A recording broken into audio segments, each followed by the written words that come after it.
بسم اللہ الرحمن الرحیم۔ فلسطین اور اسرائیل تنازع کیا ہے؟ اسرائیل کا قیام کیسے عمل میں آیا؟ یہودیوں نے فلسطین میں کیسے قدم جمائے؟ یوگینڈا اسکیم کیا تھی؟ اسرائیل کے قیام کے ساتھ ہی فلسطین اور اسرائیل کا تنازع شروع ہو گیا تھا۔ بہت سے لوگ اب تک اس تنازع سے ناواقف ہیں کہ یہ شروع کیسے ہوا تھا۔ آج کی ویڈیو میں ہم ان تینوں سوالوں کے جواب جاننے کی کوشش کریں گے۔ ویڈیو میں آگے بڑھنے سے پہلے گزارش ہے کہ اگر آپ ہمارے چینل پر نئے ہیں تو ہمارے چینل کو سبسکرائب کرنا مت بھولیے گا۔ دوسری جنگ عظیم سے پہلے جب ہٹلر نے بڑی تعداد میں یہودیوں کا خاتمہ کیا، جسے تاریخ میں ہولوکاسٹ کے نام سے یاد کیا جاتا ہے، یہودیوں نے اس افتاد سے گھبرا کر جب ہجرت کرنی شروع کی تو زیادہ تر یہودیوں کا رخ فلسطین یروشلم کی طرف تھا، کیونکہ یروشلم یہودیوں کے لیے ایک مقدس شہر تھا۔ یہودیوں کی کوشش تھی کہ انہیں فلسطین میں جگہ مل جائے۔ حضرت عمر رضی اللہ تعالیٰ عنہ کے دور سے لے کر عثمانیہ سلطنت کے زوال تک یہودیوں کی یہ کوششیں کامیاب نہ ہو سکیں اور انہیں فلسطین میں جگہ نہ ملی۔ انہی دنوں یہودی اپنے لیے ایک الگ ریاست اسرائیل کے قیام کی کوشش کرنے لگے۔ آسٹریا کے ایک یہودی صحافی جن کا نام تھیوڈور ہرزل تھا، اس نے 1896 میں یہودیوں کے لیے الگ ریاست کے قیام کی کوششیں شروع کی۔ تھیوڈور ہرزل کو بابائے اسرائیل یا بابائے صہیونیت بھی کہا جاتا ہے۔ تھیوڈور ہرزل اس وقت میں اسرائیل کے قیام کے لیے کوشش کرنے والا سب سے زیادہ متحرک صحافی تھا۔ ہرزل کی سرتوڑ کوششیں جاری تھیں۔ اسرائیل کی ریاست کے حصول کے لیے وہ مختلف ممالک کے ساتھ میل جول بڑھا رہا تھا اور اپنی تحریک کے حامی افراد کو یکجا کر رہا تھا۔ فلسطین میں جگہ پانے کے لیے تھیوڈور ہرزل 4 بار عثمانیہ سلطنت کے آخری بااثر سلطان عبدالحمید دوم سے ملا۔ عبدالحمید ثانی کو صہیونیت کے بانی تھیوڈور ہرزل نے خط لکھا، جس میں اس نے فلسطین کو یہودیوں کے حوالے کرنے اور اس کے بدلے 150 ملین پاؤنڈ دینے کی آفر کی۔ خلیفہ عبدالحمید ثانی نے جواب دیا، جناب ہرزل کو میں نصیحت کرنا چاہتا ہوں کہ آئندہ وہ اس موضوع کے بارے میں نہ سوچیں، اس لیے کہ فلسطین میری ملکیت نہیں، میں فلسطین کی زمین کا ایک بالشت بھی نہیں بیچ سکتا۔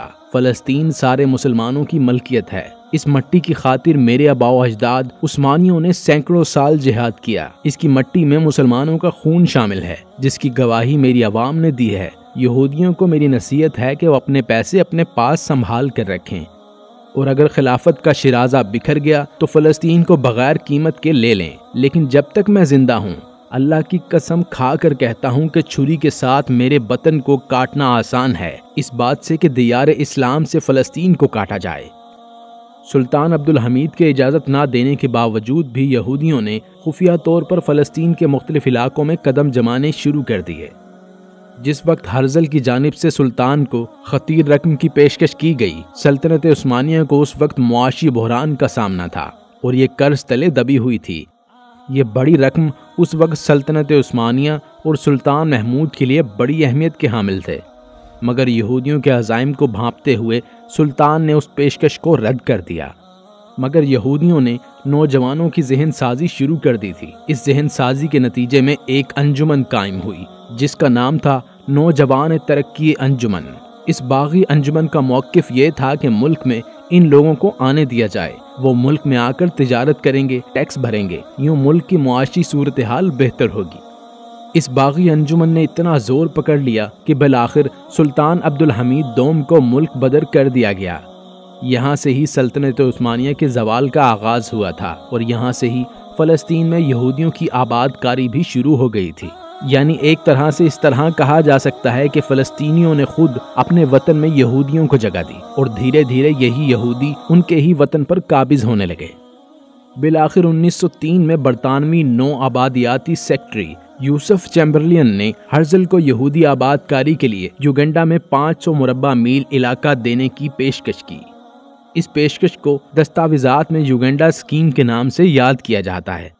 ہرزل نے ایک وفد علاقے کا جائزہ لینے کے لیے بھیجا تو مشترکہ فیصلہ یہ ہوا کہ وہ علاقہ یہودی آباد کاری کے لیے مناسب نہیں ہے۔ اگر اسرائیل کا قیام اس علاقے میں عمل میں آ جاتا ہے تو یہودیوں کی فلسطین میں آباد کاری مشکل ہو جائے گی۔ یہودی چونکہ یروشلم کو مقدس سمجھتے تھے، اس لیے وہ فلسطین میں آباد ہونا چاہتے تھے۔ سن 1904 کا آغاز تھا اور اسرائیل کے لیے کوششیں کرتے کرتے تھیوڈور ہرزل موت کے منہ میں چلا گیا۔ بالآخر اس مسئلے کو اقوام متحدہ میں پیش کیا گیا۔ 1947 میں اقوام متحدہ نے یہ فیصلہ سنایا کہ فلسطین کو 2 ٹکڑوں میں تقسیم کیا جائے، جن میں ایک یہودی ریاست ہوگی اور ایک عرب ریاست ہوگی، جبکہ یروشلم بین الاقوامی شہر ہوگا۔ 14 مئی 1948 کو اسرائیل کا قیام ہوا اور اگلے ہی دن چند ممالک نے حملہ کر دیا، جن میں اردن، مصر، عراق اور شام شامل تھے۔ یہ پہلی عرب اسرائیلی جنگ تھی۔ اسرائیل یہ جنگ جیت گیا۔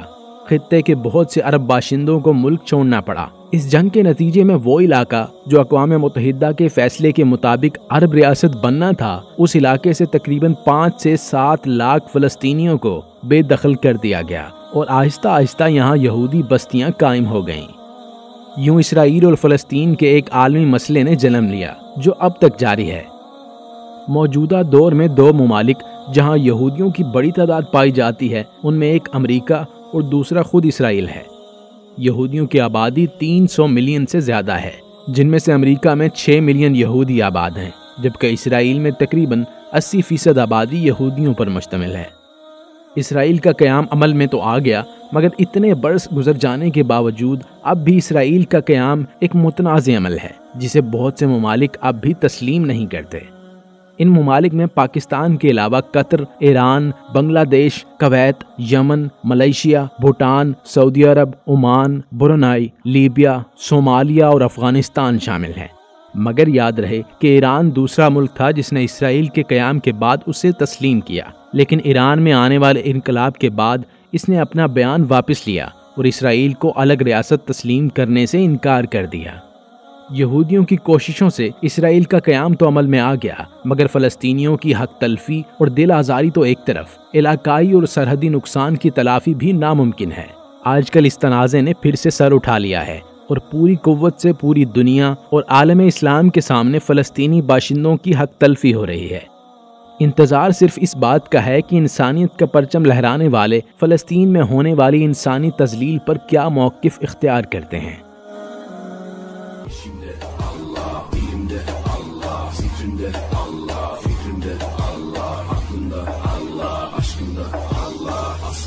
Allah, kanımda Allah, hasbi Rabbi.